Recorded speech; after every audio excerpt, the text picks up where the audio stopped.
Alors, bonjour chez vous. Alors, merci d'être à l'écoute de TVCO et d'être avec nous dans le parloir. En effet, hein, la nouvelle série de Jean-Claude avec son conte au pays de Germaine est commencée depuis la semaine dernière, on s'en rappelle, hein, dans le magnifique parloir de la Maison Mère des Petites Franciscaines de Marie. Alors, merci d'ailleurs aux autorités de la Maison Mère de nous donner l'opportunité, il y a TVCO, hein, de se retrouver dans un aussi beau décor pour le conte de Jean-Claude. Salut Jean-Claude. Salut Rosaire, t'es de bonne humeur? Hey, déjà 2 émissions, la deuxième. La deuxième déjà. Et puis écoute, c'est comme ça que ça va rouler. Hein? C'est comme ça que ça va rouler. Veux-tu que moi j'ai envie de demander aux gens que c'est qui pensent du rire de la Saint-Paul? C'est Thibault, oui, le rire de la Ulysse entendu à la fin de la première émission, là, vous allez l'entendre encore au moins 3 fois. C'est un reel qui n'a jamais été endisqué comme tel par Joe Bouchard, le compositeur, mais qui a été appris par Ulysse Potvin. Et c'est lui que vous entendez jouer à la fin et au début du thème de l'émission. Oui, si vous avez des appréciations et nous faire part de la qualité de ce reel-là. Hein, il n'y a pas beaucoup de gens qui le connaissent, soit dit en passant, hein, parce qu'il n'a jamais été endisqué. Parce que le Joe Bouchard, il est arrivé à Bézépois. Tu me permets de préciser un peu ton histoire? Allons-y, allons-y. T'es dedans, mais 2-3 petits détails. On est là pour ça. Il était arrivé à Baie-Saint-Paul parce qu'il venait périodiquement faire ses tournées à Baie-Saint-Paul. Faire voir des chums, quoi. Ah oui. Il venait faire de la musique. C'est bien qu'il est arrivé une fois, puis il avait joué 4-5 tours. Il faisait bien 20 minutes, une demi-heure qu'il jouait. À un moment donné, il dit « Hey, là, j'ai quoi vous dire? » Et hier soir, je pensais à une affaire, là. J'avais fait des reels pour beaucoup de places dans Charlevoix, beaucoup de petites paroisses. Saint-Siméon, les Éboulements, la Malbaie, Pointe-au-Pic. Bon, Pointe-au-Pic. Puis il dit « Ah, ben Saint-Paul, j'avais jamais rien fait. » Ben, je l'ai fait hier soir, puis écoutez bien ça. Il commence à jouer et ainsi est né le reel de Baie-Saint-Paul. Puis là, Jean-Yves Ballé, ça donnait être là. C'est ça qui nous a sauvés. Puis c'est ça qui fait que ce reel-là est ici encore aujourd'hui. Monsieur Bouchard, vous ne pouvez pas vous en aller comme ça, là, lequel qui va se rappeler de ça? Là? Ben, je ne sais pas mon problème, mais vous voulez comme vous avez un qu'à vous en rappeler. Il dit, faites pas le fou, là, excitez-vous pas. On se calme, là. Là, il avait offert un verre de gin. Il avait commencé à calmer les esprits. Puis il s'était dépêché de téléphoner à ses amis de la télévision de la Malbaie. Comment vous Télé-CVM. Vents et marées. Ouais. Il y avait beaucoup de ses amis, ils étaient tous là. Puis ils ont dit oui, on va être là rapidement. Puis ils sont venus là. Puis là, il a convaincu, le bonhomme avait fini de prendre son verre de gin. Puis il a joué le reel pour la 2e fois. Puis c'est ça, cette musique-là, qu'a apprise Ulysse celui Potvin. dont tu parlais tantôt. Ulysse Potvin, de Sainte-Croix, de Baie-Saint-Paul, hein, comme on l'a déjà dit, qui a passé une bonne partie de sa vie à Clermont. Oui, restaurant chez Janine à Clermont. Chez Janine. On salue d'ailleurs, s'ils nous écoutent, les enfants de la famille Potvin. Oui. Et d'ailleurs, on voulait en même temps rendre hommage à Ulysse Potvin en introduisant, hein, en incluant ce DVD-là dans ton dernier ouvrage qui a été lancé le 21 octobre dernier. C'est l'idée de Rosaire, ça. Moi, je n'avais pas pensé à ça, mais d'une affaire à l'autre, on s'est mis à en parler, puis on dit on va inclure ça, puis c'est pour ça que le livre est si épais, puis c'est pour ça qu'on le vend à 30 au lieu de 25. Comme on dit, on ne peut pas avoir que des mauvaises idées dans la vie. Non, non, on a des bonnes de temps en temps. Hey, Jean-Claude, on y va? On y va. Avec la suite pour deuxième partie. Avec le deuxième cahier, mon ami, ça s'appelle le char-voyage. Bon, le char-voyage, quel instrument qu'on utilise? Et si vous avez remarqué hein, que nos modules changent un peu semaine après semaine, là, on va charroyer du bois avec ceci, cette slé-là. Là. Avec la grande slé, là, plus tard un peu, mais les slés communes, c'est celle-là. Celle-là, OK. Les patins sont plus étroites. C'est celle-là d'ici là, que vous dites. Non, non, c'est elle. Les patins plus étroites, puis les patins de 4 pieds. Charroyer. Alors qu'ici, on a fait ça pour le tracteur. C'est des patins de 6 pouces, ça va être des patins de 3 pieds, de façon à ce que ça soit moins renversant, parce qu'il allait plus vite. Donc, charroyer, on entend qu'on récupère le bois dans les sentiers, dans la forêt, puis on les amène à l'Indenne, on les amène quelque part pour il va être pas entreposé, mais cordé, en attendant le printemps. Même pas cordé, Rosaire, tout envoyé. J'ai envie d'employer une vieille expression. Tout tue par sous-tête. Tout mêlé. Tout mélangé. C'était une dalle. Ah, OK. Oui, il va domper dans la dalle en haut. OK. Puis la dalle est gelée, naturellement. Oui. Fait que tout ça arrive. Ça s'accumule là-dedans. OK. C'est beau, on a situé. De là, la vieille expression que je viens de nommer. Bon. Un beau. Je ne dirai pas une deuxième fois, là, parce qu'ils vont dire que j'en profite. C'est tout mêlé, quoi. Oui. On y va. Ce soir-là, le jeune mesureur n'arriva au camp qu'à la très grande noirceur. En effet, un bris d'attelage avait retardé la dernière voiture. L'ingéniosité de Tipol, qui l'avait aidé à se réparer, lui permit d'aller livrer son dernier voyage, mais le jeune mesureur avait dû lui laisser son fanal. Il arriva à son camp, alluma le poêle, après avoir déposé ses affaires, il se lava les mains dans son petit lavabo et tout de suite il se dirigea vers la cuisine, d'où déjà les premiers arrivés, dis-je bien, sortaient rapidement. En le voyant, Boss François lui demanda « Que c'est qui t'a retardé de même, toi là? » « Ben, la dernière voiture, » répondit le jeune mesureur avant d'expliquer en détail la façon dont il avait réparé la manoire cassée. Il ajouta pour finir « Je te dis que mon petit rouleau de broche à foin, là, ma petite hache puis mes pinces, ils me sont bien utiles. Là. » Pas grand-chose des fois, ouais. Hein? Mais ça fait de la job. Ça aide, oui. Le gros chef qui avait tout entendu lui apporta une belle assiette de soupe fumante. Il lui dit « Mange tranquillement, là. »« Merci, chef, » lui dit-il avant d'avaler avidement cet excellent potage. Boss François et le chef cuisinier le regardaient manger et vantaient son habileté et sa façon généreuse de rendre service. S'il n'avait pas réparé la manoire, là, ben le pauvre charretier ne faisait pas son deuxième voyage, lança Boss François. On sait bien, fit le bureau chef, et il perdait l'argent qui va que ce voyage-là, conclut-il. Quand le jeune mesureur eut avalé sa dernière bouchée de tarte au raisin, le chef lui demanda « Viens-tu faire de la musique avec tes amis? » Il lui répondit « J'ai rien qu'à transcrire mes notes, puis je vais vous trouver. Salut, à tantôt, merci, chef, fit le jeune mesureur en sortant de table.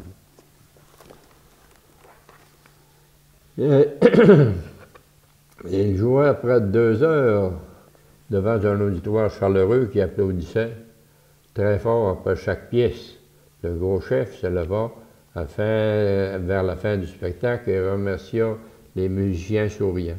Tipol sortit à son tour et en arrivant à son camp, il vit de la lumière au camp des patrons. Sans déposer son violon, il alla frapper à la porte. Boss François lui répondit « Entrez, salut !» fit-il au visiteur. « T'es pas venu au concert? »« Non, » de répondre le patron avant d'ajouter. « J'avais des téléphones importants à faire. J'ai des remplaçants. Je veux trouver des remplaçants pour tout le congé du jour de l'an. Comment t'arranges ça, le congé du jour de l'an? » questionna le jeune visiteur intéressé. « Bien d'abord, le voyage va arrêter le 31 midi pour donner le temps aux gars d'aller prendre le train à Québec. » Et il continua. Pour les gens comme toi, là, les gens de Charlevoix, là, m'avoir une couple de machines ici en haut pour vous emmener à la station de Beaupré. Pour les autres qui doivent se rendre, prendre le train en gare du Palais, bien, Grand-Paul aura un petit autobus pour conduire tout le monde là-bas. J'attends la confirmation d'une minute à l'autre, conclut-il en faisant asseoir son visiteur près de lui. Le congé, il finit quand, lui? Questionna le jeune mesureur. Vous avez le 31 après-midi, le jour de l'an, le lendemain du jour de l'an. Tout le monde revient le 3 janvier pour que le 4, l'ouvrage reprenne à première heure. Le 3 au midi, dans la cour du moulin à Beaupré, j'aurai 2 autos pour ramener tout ce monde-là ici au camp. Puis à Québec, Grand-Paul attendra jusqu'à 3 heures avant de partir pour ramener le monde ici. Moralité, pendant le temps des fêtes, il ne reste personne dans le camp. C'est fermé. C'est pas chauffé un peu? Y a quelqu'un, un gardien qui reste? Personne dans le camp, personne, des travailleurs. Des travailleurs. Là, tu vas voir ça, là, il fait des téléphones pour avoir des gens pour dégourdir les chevaux. Ouais. Pour que tu sois malade, tu vas voir ça, là. Ah, ouais, bon, OK. T'as bien arrangé ça, fit le jeune mesureur à son patron. J'ai pas fini, reprit celui-ci. Là, je réponds à ta question. J'ai besoin de 2 bons hommes à chevaux là, pour venir aider le vieux showboy à sortir les chevaux dehors, les laisser jouer, les faire marcher. Faut pas que ces bêtes-là paralysent. Là. Faut pas non plus qu'ils se battent. Là. Ils pourraient s'estropier, ferrés comme ils sont là. Il faut. Tu sais, les fers d'hiver. Tu as déjà vu ça, les fers d'hiver pour des chevaux de charriage, les crampons étaient là comme ça, coupants comme des rasoirs. Ah bon? coupant comme des rasoirs à la pince en avant, puis le coupant de l'extérieur pour cette patte-là, puis l'extérieur pour l'autre patte. Donc, s'il était sur un milieu un peu plus glacé, ça ne dérapait pas, ça tenait. Dérapait pas. Plus solide. OK. Pour le pas du cheval. Ben, c'est bien important. Bien important. Ah oui. Ben, il y a des détails que bien du monde ne savent pas. Tu penses à tout, fit le jeune homme en lui tendant la main. Merci, boss François, de m'avoir le temps de m'amuser avec Saint-Paul. Et d'emblée, il ajouta. On va te voir là-bas? Ben, j'essaye, dit-il. J'y pense, j'aimerais ça, ajouta-t-il, en regardant son jeune protégé. Soudain, le téléphone sonna, il décrocha l'acoustique et dit à l'autre très fort. OK, dit-il après avoir écouté attentivement. Je me fie à vous autres. Là. Faites bien attention pour pas que les chevaux se blessent. Je vous paierai comme faut, là, quand je reviendrai. Salut, merci. Il raccrocha le lourd combiné et dit au jeune mesureur qui attendait la bouche ouverte. Là, on va pouvoir partir tranquille. Je ne serai pas inquiète des chevaux. Hein? Ouais. Comme ça, on a des chances de te voir à Saint-Paul, fit le jeune. Là. Oui, les chances sont meilleures, pas mal, fit le patron en se levant. Salut, merci, continua le mesureur avant de la goûter. Bonne nuit, et de quitter. Arrivé à son camp, le jeune mesureur chauffa son poil, se lava machinalement le haut du corps, dis-je bien le haut du corps, puis souffla sa lampe et s'enfuit sous ses épaisses couvertures. Il s'endormit en souriant. Il voyait déjà dans sa tête tout ce beau monde qu'il verra aussi bien à Saint-Hilarion qu'aux éboulements. Le lendemain matin, vers 6 heures, il était déjà attablé en face de Boss François et parlait charroyage, mesurage et chemin bien réparé. Puis, 20 minutes plus tard, il débarrait la porte de la cage numéro 2, allumait son petit poêle tout en approchant ses 2 chaudières d'eau qui avaient eu le temps de glacer pendant la nuit. Son petit poêle n'était pas tout à fait parfaitement pris quand arriva en trompe M. Lavoie et sa grande bête noir et blanc. Le jeune mesureur mesura rapidement sa charge, l'inscrivit dans son calepin et souhaitant bon voyage au charretier qui lui envoya la main. Suivirent 2 autres voitures, puis 2 autres aussi rapidement, et une autre encore, tant et si bien qu'ils étaient toutes passées quand M. Lavoie revint pour prendre son 2e voyage, son 2e chargement. La journée se termina sans incident. Tous et chacun des charvoyeurs firent un 2e voyage. On lui avait remis son fanal, et il l'alluma pour revenir à son camp. Le 28 décembre au matin, il avait commencé à neiger, au moment où les hommes commençaient à charger. Boss François en profita pour envoyer un cheval avec une gratte, puis 2 autres avec des rouleaux en neige pour embellir la piste, en y ajoutant quelques rencontres. T'es capable de les montrer, le rouleau est là. La gratte pour ramener de la neige s'il faut dans les trous, dans les cavités, mais c'est égal. En passant une gratte, là, il se trouvait à tasser un petit peu la neige dans les trous des places des pattes, puis tout de suite les autres avec le rouleau. C'est le même cheval qui faisait les deux usages, ben, il suivait. Non, il y avait des chevaux, il y avait 4-5 chevaux de chevaux qui s'occupaient de ça. OK. Non, quelques... Bon. Et le rouleau en neige pour embellir la piste. Bon. Le lendemain, il avait fait froid toute la nuit et la piste était en parfait état. Croyez-le ou non, cette journée-là, M. Lavoie, avec sa grand-jument Caille, avait réussi à faire 3 voyages. Bien sûr, il avait profité des nouvelles rencontres et qu'on avait ajoutées. Sa vaillante jument n'avait pas perdu de temps à suivre les autres chevaux, et il avait doublé presque toutes les voitures en arrivant tout de suite derrière eux. Ce fut le sujet de conversation pendant le souper et une grande partie de la soirée, bien qu'elle ait été animée par nos musiciens. Le 30 décembre au matin, la température avait encore chuté. La respiration des chevaux devenait vapeur et glaçait le bord des narines. Aussi, le crissement des patins, des doubles slés, s'entendait très très bien.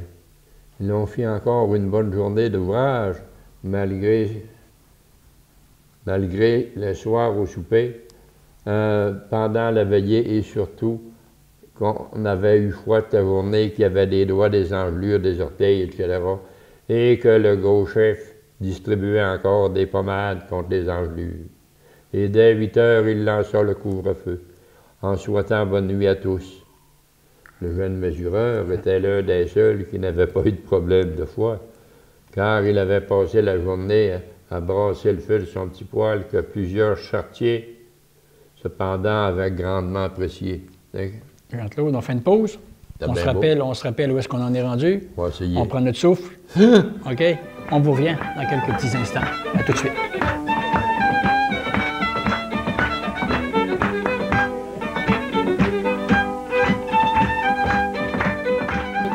Alors, on est de retour avec le comte, toujours au parloir, hein, à la maison mère. Jean-Claude, on s'est laissé il y a quelques instants. On s'est laissé, puis il faisait froid. Il faisait froid, il y avait des engelures, mais là, ça avait réchauffé.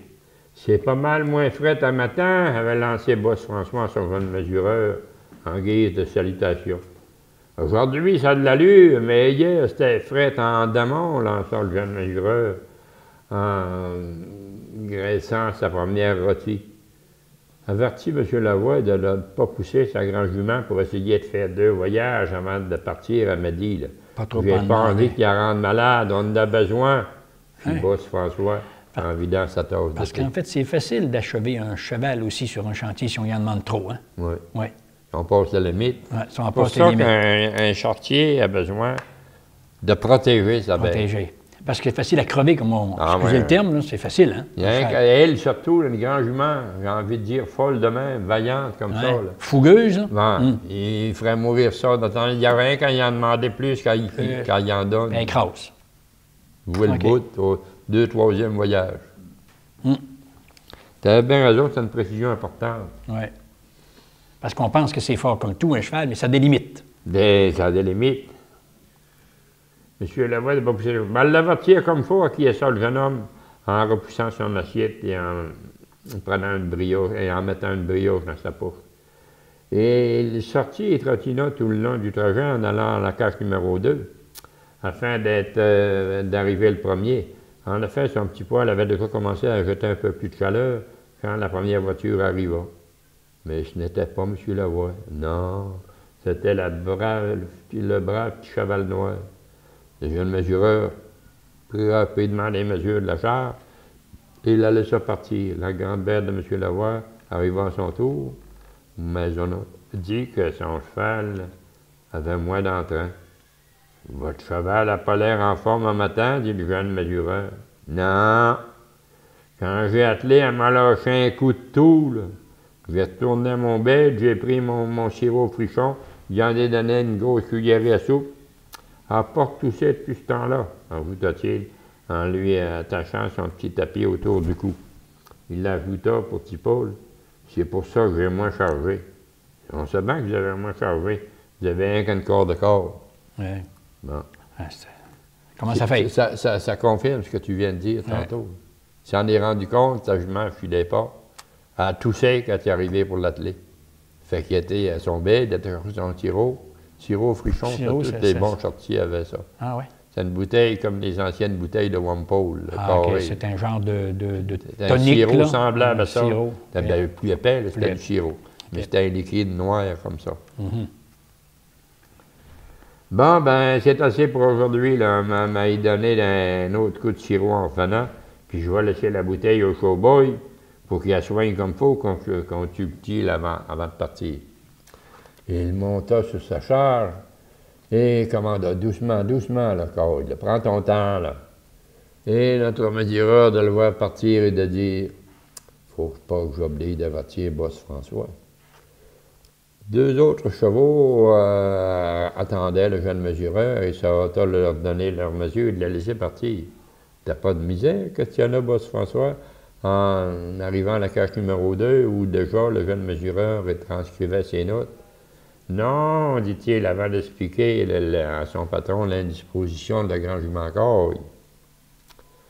M'en aller avoir avant de partir à soir.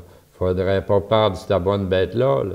S'il faut, m'aller voir le vétérinaire à Beaupré. Coup de bain. Si j'étais à ta place, là, je remplacerais un gallon d'avoine, parce que c'était des 3 gallons par jour. Je remplaçais un gallon d'avoine par un gallon de son, mais là, il y avait du gru blanc. Puis je mettrais avec ça, avec 2-3 cuillères à soupe de melasse, puis une petite cuillerée bien petite de souffle. C'était un remède à Michel, puis le jeune homme. Du soufre. Du soufre. Du soufre, OK. Ça stimule, ça? C'était pour stimuler l'abeille? Non, pour arrêter de tousser. Arrêter de tousser. Nettoyer à tout. T'es-tu certain de ta recette? Questionna le patron. Pas rien que certain de la recette, les résultats aussi. Je l'ai essayé une fois avec Léopold, quand on avait quasiment morfondu le grand cheval blond de M. Bergeron, en lui faisant battre de la neige un après-midi de temps. On avait eu bien soin, mais en arrivant à la table le soir, on l'avait entendu tousser. On avait fait le remède, puis 3 jours de suite, puis on l'a sauvé, terminé le petit Paul, tout fier. C'est bien d'abord, écris la recette en grosses lettres, puis j'irai porter ça au vieux M. Bradette avant de m'en aller, boss François. Mais le jeune mesureur ajouta, ça n'empêche pas d'y donner du sirop frichon pareil à M. Lavoie, là. OK, fit le patron. Eh, j'ai de la belle eau tiédie, là, répondit le jeune homme, M. Lavoie, quand il arriva. Fais-la boire un peu, mais ménage-la pas trop. Petite parenthèse en passant, Jean-Claude, si une bête, là, disons, était difficile, on n'arrivait pas à la guérir comme on souhaitait, là. Puis bon, ça va pas bien. Puis dans le chantier, il faut que ça travaille. Qu'est-ce qu'on faisait? On la remplaçait par un autre, puis lui, qu'est-ce qu'on en faisait de ce cheval-là? On la remplaçait par un autre pour le laisser à l'étable. Généralement, des vieux showboys comme le vieux M. Bradette, qui avait 50 ans d'expérience, en 2-3 jours, guérissait le cheval. OK.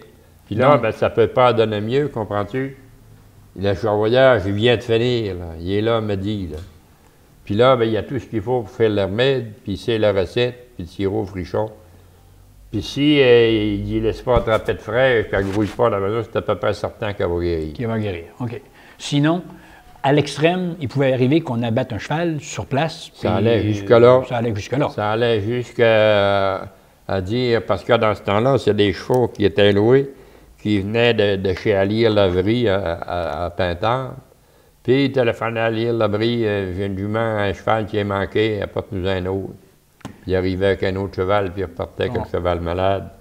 Okay. Mais c'était rendu moins populaire, l'abattage de chevaux dans le bois. On achève. Si Paul la fit boire quelques gorgées, lui enleva la chaudière et recommença la même geste quelques instants plus tard. C'est assez, fit le charretier en commandant la bave d'air. Bonne chance, lui cria le jeune mesureur, qui alla ramasser ses affaires, bien barrer la porte, après avoir vérifié son petit poêle. Il arriva à son camp, transcrivit rapidement ses chiffres et sortit déposer le tout sur le bureau du patron au camp voisin. Il se dirigea vers la cuisine, où quelques hommes m'attendaient pour entrer. Quand le gros chef agita le triangle métallique, ils se précipitèrent à l'intérieur pour rapidement s'asseoir et se tremper une bonne soupe au pois.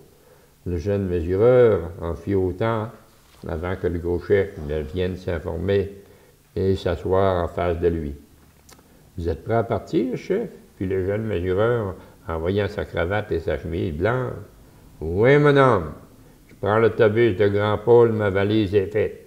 J'ai rien qu'à embarquer. » Puis le gros chef en lui tendant la main. « Bonne chance, amuse-toi bien, là. Puis salut tout le monde que je connais à Baie-Saint-Paul dans ta famille. Là. Oui, merci, chef, j'y manquerai pas. Posez-vous comme faut, vous aussi. Là. » Puis Grand Paul fit son entrée et vint s'asseoir avec eux. « Salut le monde, dit-il. Dans 10 minutes, vous serez en vacances. »« T'as raison, Grand Paul, fit boss François, en s'assoyant avec eux. Il ajouta, « Vous avez bien mérité vos vacances, de profitez-en le mieux possible. Le 4 janvier, là, ça va arriver vite, vous allez voir. » On va reprendre du collier, comme on dit. C'est vrai que ça va passer vite. Profitons-en bien pour voir tout de suite, le philosopha, le jeune mesureur, en se levant, souhaitait bonnes vacances à chacun. Et on fera un jour de l'an en revenant. Et on termine ici le 2e cahier. Alors, c'est comme ça qu'on se préparait pour partir en vacances. Il leur a dit qu'il y avait jusqu'au 4 janvier là, tu vas voir dans le prochain cahier, ben, ils vont descendre, tu vas voir le transport, tu vas voir tout ça. On se garde une petite gêne pour la suite. Les gens ont bien hâte d'attendre la suite. Ce que je voudrais en terminant, parce qu'il nous reste quelques secondes, Jean-Claude, parlons un peu de ton dernier volume. Parlons-en, OK. mon ami. 30 $, vous voyez, hein, on va le voir à l'écran. Normand va nous le montrer. Très bel ouvrage. Moi, je peux le vanter au nom de Jean-Claude. Hein? Alors, écoutez, disponible à la librairie ici à Baie-Saint-Paul. Disponible auprès de toi aussi, Jean-Claude. On Oui, peut te mon ami, rejoindre j'en ai tout le temps. à la maison. Est-ce qu'il y a d'autres endroits où il est en vente? Bien, il est au centre d'archives, bien sûr, aussi. Hein, au centre d'archives, au sous-sol. Bien, je veux en mettre ailleurs, mais je n'ai pas eu le temps de faire ça. C'est moi qui fais les ventes depuis le lancement. C'est moi qui pars quand j'ai du temps. Puis je prends le chemin, puis je vais vendre. Je rentre dans des maisons qui me plaisent, puis je vends. Donc, c'est 30 $ rond, comme on dit. Hein? Rond, flat, pas de comme taxe. ça. OK? Alors, au centre d'archives de Charlevoix, au sous-sol de la bibliothèque, à la librairie du centre commercial. OK? Pas plus loin que le téléphone chez nous. Et le puis téléphone chez vous. Des fois, une visite Ça ne surprise. te gêne pas donner ton numéro de téléphone à la télévision? C'est bien beau. 435 6, 4, 9, 7. 6497. Alors, on prend ça en note si vous voulez rejoindre Jean-Claude. Il va vous faire une belle dédicace, soit dit en passant. Hein? Ben, c'est ça, Alors, 30 l'avantage qu'il y a. Et si quand je vais vous offrir un livre, 99,9 les gens disent oui tout de suite. Tu veux que je te le dise fais une chose? petite Pour un dédicace. livre de 30 on en voit des fois beaucoup moins volumineux Ben, voyons. que ça, qui se vendent encore plus cher. Hein? Et Ben, c'est vraiment c'est un prix très très bien. accessible. Tu sais très bien que ton idée de mettre une cassette en arrière, là, Le une DVD? cassette, un disque, à moi, il coûte 5 $, puis je le revends 5 $. C'est certain qu'on ne fait pas d'argent avec ça. Non, mais c'est quand même un beau souvenir Ben, aussi. c'est un beau puis souvenir, c'est puis quelque on chose- voulait rendre service, rendre hommage, à M. Potvin. On l'a fait. Ulysse, oui. J'espère que ça va continuer parce que Bernard a pris ce rôle-là. Entre parenthèses, quand il est venu à rejouer ça à mon lancement, il avait commencé un autre reel. Oui, oui. Puis là, il s'en est rendu compte, puis il a fait 3 ou 4 primes. J'étais là à côté de lui. Eh oui. Et puis, ben, Bernard est le porteur de mémoire, je dirais, de ce reel-là, le reel de la Baie-Saint-Paul, heureusement, hein, parce qu'il n'y en aurait pas personne. Hein. C'est le seul, c'est Ulysse Potvin qui l'a transmis à Bernard, parce qu'ils se sont connus. Bernard, à ma connaissance, est le seul violonneux qui est capable de jouer ça actuellement. Est-ce qu'on peut même affirmer que c'est le seul violonneux dans Charlevoix qui fait de la musique traditionnelle comme telle? Qui est capable de jouer le reel de la Baie-Saint-Paul, je dirais oui. Oui, hein? Ben, Il y a sûrement. peut-être des violonneux qui l'ont déjà entendu, qui l'ont déformé, le reel de la Baie-Saint-Paul. Mais là, le reel authentique, c'est lui, là. Écoutez-le comme il faut, puis enregistrez-le, puis gardez-le. Puis on vous a expliqué sa provenance, puis c'est sûr et certain que c'est ça la vérité. Et on peut dire que Ulysse Potvin n'est pas le dernier des violonneux aussi de Charlevoix. Hein? C'est lui qu'on entend là-dessus. Alors on peut, hein, sans hésiter, dire que c'est la version originale. Oui, c'était des gens qui étaient capables, pour employer le langage à papa, de faire parler le violon très fort. D'ailleurs, la famille des Potvin, hein, quand ça a été enregistré, il y a eu 2 émissions qui avaient été faites à l'époque à la télévision communautaire Vents et Marées, là, deux séries, 2 émissions. Et pratiquement tous les membres de la famille, et même des neveux et nièces, jouent d'un instrument et chantent. Et ils faisaient un méchant party, là, hein, comme on dit. Ah oui, ça s'amusait. Les Potvin de Saint-Ours, c'était une famille de musiciens. Saint-Ours ou Sainte-Croix? Sainte-Croix. Sainte-Croix. Non, oui. non, pas Sainte-Croix, Saint-Ours, en Saint-Ours. arrivant à Saint-Ours. OK, bon. Dessus des côtes de Moi Saint-Ours. aussi, c'est moi qui ai dit Sainte-Croix tantôt, là, excusez-moi. Dessus de la côte de Saint-Ours. Ouais. Moi, Bon, on a quand bien je suis connu arrivé à à lire, hein? Saint-Paul, monsieur Homer Harvey était très proche du voisin, monsieur Potvin. La grand-mère, c'était la mère de monsieur le boucher là, qu'il y avait dans la rue Notre-Dame, là qui abattait le... Chez Simard? Oui. Je veux dire, on le trouvera le nom tantôt. Oui. En tout cas, ce que je suis après dire, c'est monsieur, voyons, Johnny monsieur. Tu parles d'Homer Harvey? Oui. Oui. Non, chance que tu es là. Ouais. Monsieur Homer Harvey m'avait amené là pour la première fois parce qu'il m'amenait partout où il y avait des chevaux, qui avaient des petits problèmes. Viens, on va aller voir cette jument-là. Là. J'ai passé là, puis je voyais qu'elle avait mal à manger, la corne est longue, il y avait un cheval boite. Puis Moi, j'aimais ça, ça me faisait connaître le monde. Puis j'étais toujours payé de la même façon. Une pointe de tarte aux fraises, de tarte de sucre à crème, ben quelque chose. Ben. C'était des belles gâteries, finalement. Mais j'ai appris à connaître tout le monde de ce coin-là. Puis, ben, ça prenait pas de temps que tu avais eu beau avoir ferré le cheval, tu avais beau être essoufflé un peu. Les fois que la danse s'organisait de bonne heure. Puis, on venait chercher le jeune homme que j'étais à ce temps-là pour danser, même si j'étais essoufflé, puis que je sentais le cheval, puis que j'étais sale. Parlant d'essoufflé, notre teint est essoufflé. Et puis, c'est le temps qu'on tire notre révérence. Normand me fait des signes.